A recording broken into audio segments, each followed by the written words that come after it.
What if the British monarchy isn't just fighting scandals, but actively waging a secret war on the very journalists trying to expose them? Redacted files, delayed freedom of information requests, legal threats, publishers pulling explosive books at the last minute. And at the center of it all, a relentless royal biographer who refuses to back down. Tonight, we dive deep into the shocking story of Andrew Lownie, the man who wrote one of the most devastating royal exposés in years, and the hidden battle he's fighting against the palace machine. Andrew Lownie isn't your average royal watcher. He's a Cambridge-educated historian, literary agent, and one of Britain's most feared royal biographers. His books don't just gossip. They dig into archives, interview hundreds of sources, and demand answers from the state itself. His 2021 book, Traitor King, exposed the Duke of Windsor's Nazi sympathies with fresh documents. Then came entitled, The Rise and Fall of the House of York, a bombshell dual biography of Prince Andrew and Sarah Ferguson that pulled back the curtain on sex, money, Epstein connections, and jaw-dropping excess. But getting these stories out hasn't been easy. Lownie has faced what many describe as systematic obstruction, from government departments, the palace, and even powerful publishers. Why? Because the truth about the royals threatens the carefully crafted image of dignity, duty, and discretion. And under King Charles III, that defense seems more aggressive than ever.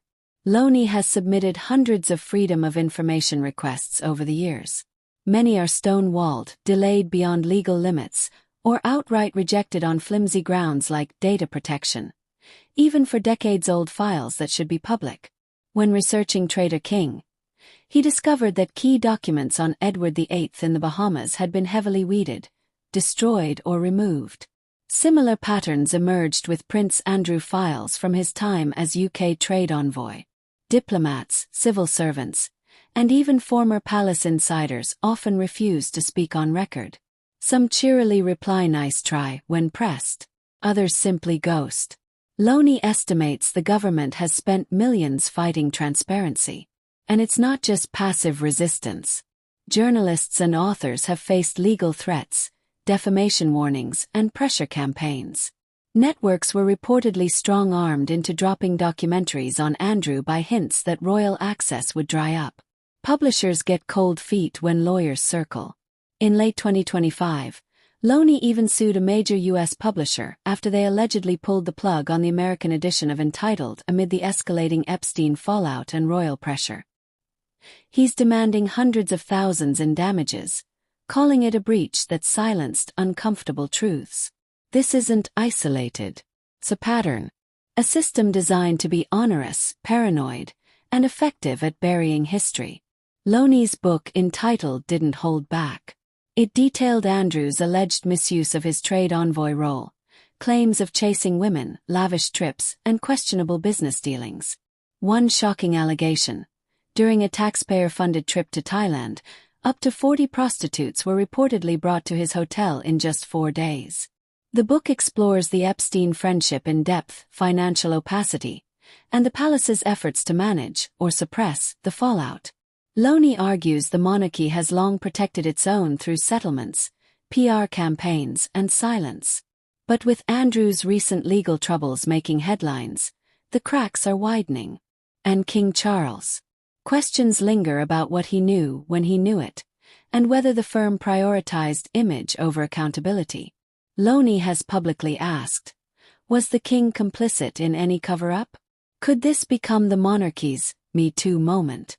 Under King Charles, the monarchy is modernizing on the surface, but behind closed doors, the old machinery of control appears alive and well. Lownie's work suggests a secret war where inconvenient journalists and historians face bureaucratic warfare, endless delays, destroyed records, legal intimidation, and industry pressure. It's not about one king personally directing every letter.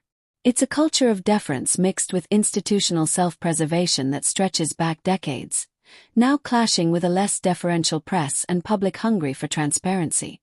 Lownie continues his fight through his Substack, The Lownie Report, podcasts, and relentless research. He's called for a royal financial register and greater accountability. His message is clear: The public pays for the monarchy. The public deserves the truth, not a sanitized fairy tale. Andrew Lownie's story isn't just about royal gossip. It's about power, secrecy, and whether democracy can pierce the veil of an ancient institution. As scandals continue to swirl around the House of Windsor, voices like Lownie's remind us. History belongs to the people, not the palace. What do you think? Is the monarchy hiding too much?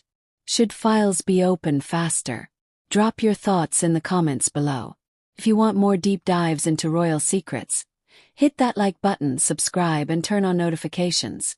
We've got more exclusives coming. Thanks for watching. Stay curious, stay skeptical.